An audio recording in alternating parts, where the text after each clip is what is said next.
Nosso grupo ficou com o tema: o idoso não aguenta anestesia forte. É melhor não operar. O grupo é composto por Akisa Kalika, Gabriela Oliveira e Joana Almeida. O mito de que os idosos não toleram anestesia surgiu no início do século XX, quando a anestesiologia era rudimentar. Os anestésicos eram imprevisíveis, não havia oxímetro, capnografia ou monitoração cardíaca, e muitos episódios de hipóxia e arritmias passavam despercebidos. As doses não eram ajustadas para idosos e a avaliação pré-anestésica era limitada, com comorbidades mal controladas. As cirurgias também eram mais invasivas. Isso faz parecer que a anestesia era um problema. Hoje o cenário mudou. Contamos com monitorização avançada, fármacos mais seguros e doses ajustáveis. Anestesia individualizada, levando em conta as alterações fisiológicas do envelhecimento. Com boa avaliação pré-operatória, a decisão cirúrgica se baseia no estado clínico, não na idade. A idade cronológica diz pouco sobre o risco. O que importa é a idade biológica, função dos órgãos, controle das doenças, nutrição, cognição e capacidade física. Um idoso ativo pode tolerar bem a cirurgia, enquanto alguém mais jovem e frágil pode ter mais risco. A avaliação individual é decisiva e a fragilidade é o principal marcador. Agora vamos entender alguns conceitos importantes da fisiologia do paciente idoso. Um deles é a fragilidade, que nada mais é do que uma forma geral de você descrever a deterioração da função orgânica e da reserva fisiológica do paciente idoso. É uma maneira de você estratificar no pré-operatório o quão vulnerável o paciente está, no perioperatório ou pode estar. Isso vai indicar o risco de mortalidade, o tempo de internação, a chance de alta e até prever algumas complicações que esse paciente pode ter no período perioperatório ou pós-operatório. Existem várias ferramentas que são usadas para medir essa fragilidade, isso vai depender muito do hospital, mas uma das mais usadas é o fenótipo de fragilidade de Freud, que foi criado por uma médica geriátrica americana e avalia 5 critérios importantes. Bom, e aí o fenótipo de fragilidade, ele vai medir 5 critérios, que é o de perda de peso involuntária, exaustão, baixo nível de atividade física, fraqueza muscular e lentidão de marcha, pontuando cada um ponto, e no somatório vai dizer se o paciente é mais robusto ou se ele é mais fragilizado. Isso vai moldar as condutas da equipe de anestesia, tanto no período perioperatório quanto as condutas pós-operatório. Outro conceito importante a ser entendido é a polifarmácia, que se trata do uso concomitante de pelo menos 3 classes de fármacos diferentes ao mesmo tempo, de uso diário. E se entende que pelo menos 30% da população idosa é cometida por doenças crônicas, e desses 80%, cerca de 37% possuem pelo menos 3 doenças crônicas diferentes. E dentre elas, as principais são a hipertensão, diabetes e as doenças osteomusculares. As interações medicamentosas desse monte de fármacos aliados às alterações de metabolização e excreção da reserva fisiológica reduzida dos idosos podem deixar os anestésicos mais potentes e com uma meia-vida mais prolongada, podendo causar mais efeitos ou aumentando a chance de ter uma overdose relativa. Bom, falando da reserva fisiológica do idoso, ela realmente é diminuída porque os mecanismos de compensação eles ficam mais lentos e menos eficazes. Isso vai depender muito do estilo de vida da pessoa, que ela levou ao longo da vida, da genética e dos cuidados preventivos de saúde.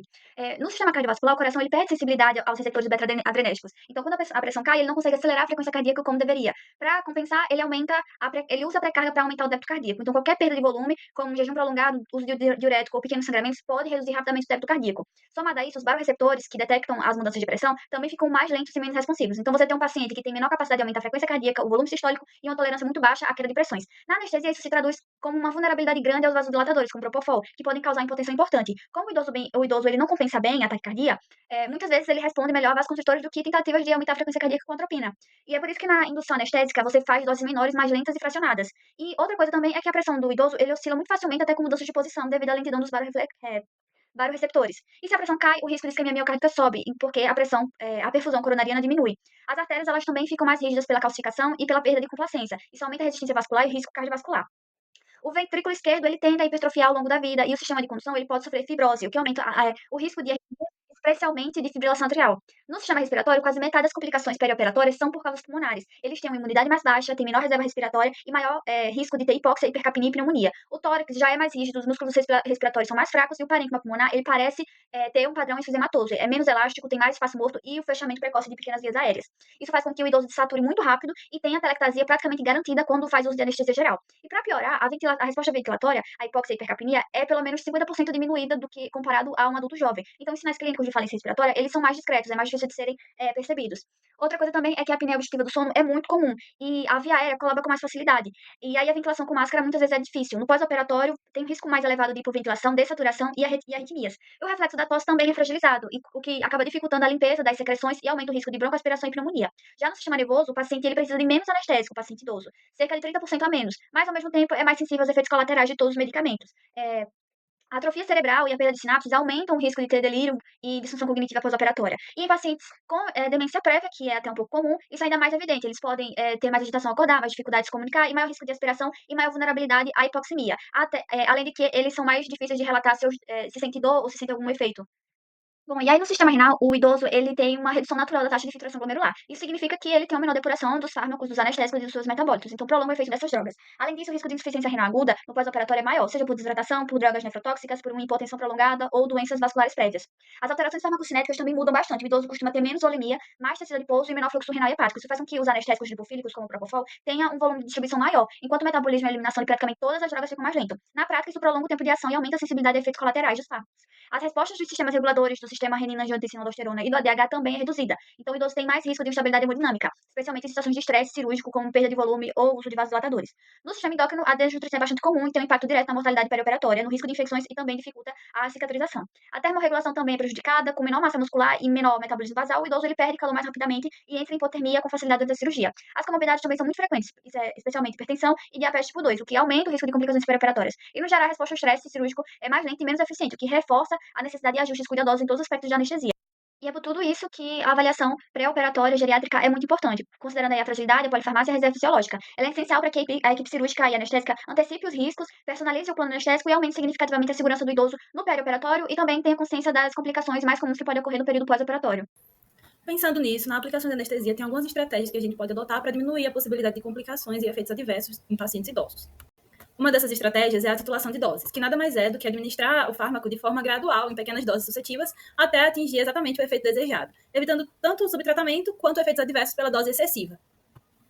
Vale lembrar que o enfoque da anestesia em pacientes idosos deve ser individualizado. Não tem essa de anestesia forte ou fraca. Existe a dose certa para aquele paciente, naquele momento, naquele procedimento.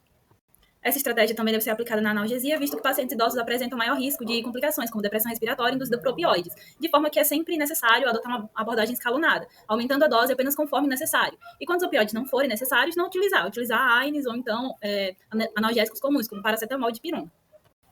É importante levar em consideração que pacientes idosos costumam necessitar de doses menores para atingir a sedação. No caso do Propofol, por exemplo, eles só utilizam 50% a 70% da dose de um adulto jovem, por isso é tão importante a titulação.